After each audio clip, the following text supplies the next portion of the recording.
The FBI suspects China-linked hackers accessed officials' call logs and SMS messages. Brazil sues Meta and TikTok for not protecting minors. And Sony pulled the plug on Concord and shut down Firewalk Studios. It's Wednesday, October 30th, and this is Engadget News.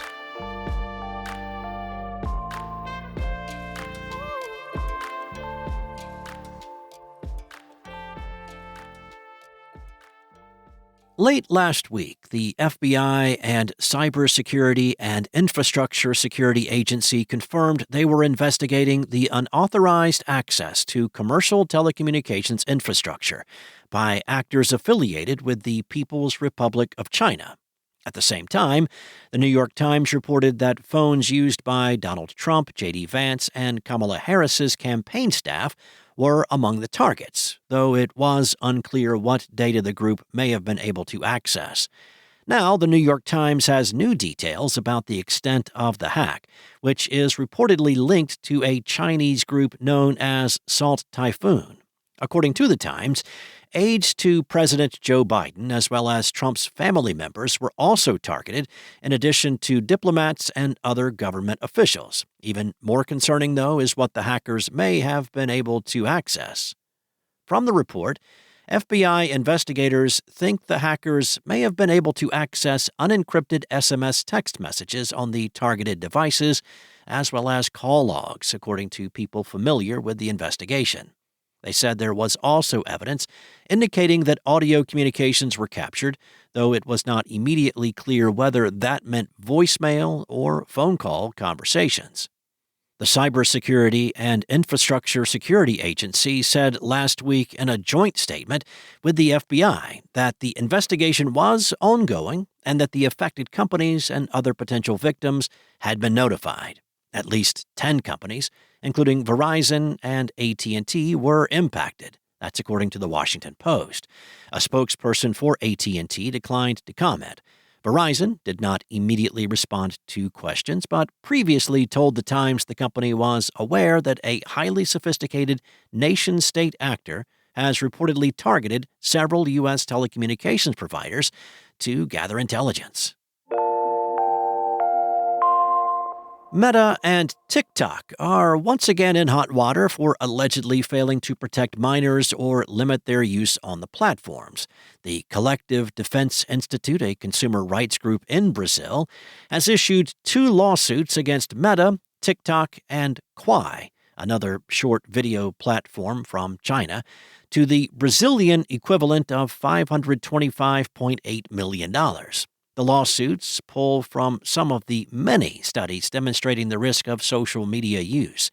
It orders Meta and company to clearly issue warnings about how platform addiction can negatively impact minors' mental health.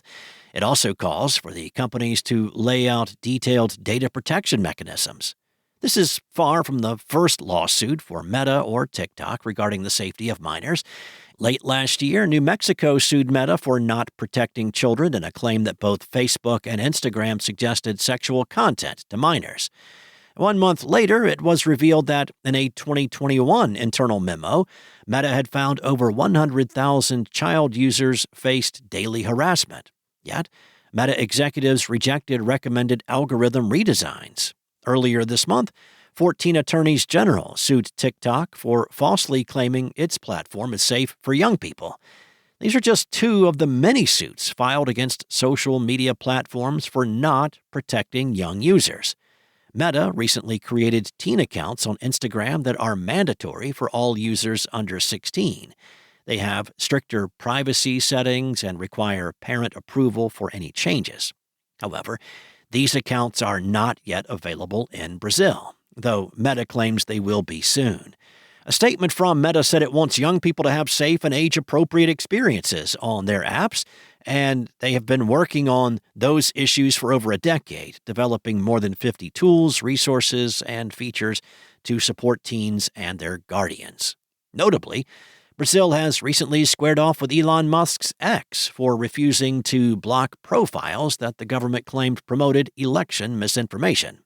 The company eventually paid a $4.9 million fine. Sony has officially killed off Concord and is shuttering the studio behind the game. Concord's servers were taken down just 2 weeks after the launch of the competitive team shooter from Firewalk Studios after poor sales. Firewalk's game director Ryan Ellis chose to move himself into a more supportive role following Concord's struggles, and Sony has said it would consider its options for the project. The decision is in. Herman Hulst of Sony Interactive Entertainment's Studio Business Group said in a statement that after much thought, the company determined the best path forward is to permanently sunset the game and close the studio. A representative told Bloomberg News that Firewalk Studios had 172 employees who will lose their jobs. The online game business is brutal, and Concord may have suffered for its long development time, which meant other team shooters had already risen to prominence and defined players' expectations. Many similar games are free to play and support themselves financially with a battle pass or seasonal model. Gamers may have balked at the $40 price tag for a new property, or maybe the genre was simply too crowded for Concord to muscle in. Whatever the reasons, the news marks another difficult chapter for the game development world. Firewalk Studios is an outlier for having this level of commercial failure, but it's still yet another closure in the industry that has seen a lot of turbulence in recent years. Layoffs and shutdowns have been a top story in gaming, but several of the recent cases have been like Firewalk, which was acquired by Sony Interactive Entertainment last spring. Netflix abruptly shut down its AAA studio last week before the team had even announced a project. Microsoft closed 3 studios from the ZeniMax family earlier this year. As fewer parties control a growing share of the games industry, the tolerance for experimentation and slim profit margins will likely shrink too. And this type of sudden upheaval could become all the more common. Thanks for listening. There's more to these stories and additional articles at Engadget.com. This episode featured journalism from senior editor Carissa Bell, contributing reporters Sarah Fielding and Anna Washenko, and was voiced and produced from the sound studios of Spoken Layer. Enjoy your day, and I'll be back tomorrow with more tech news from Engadget.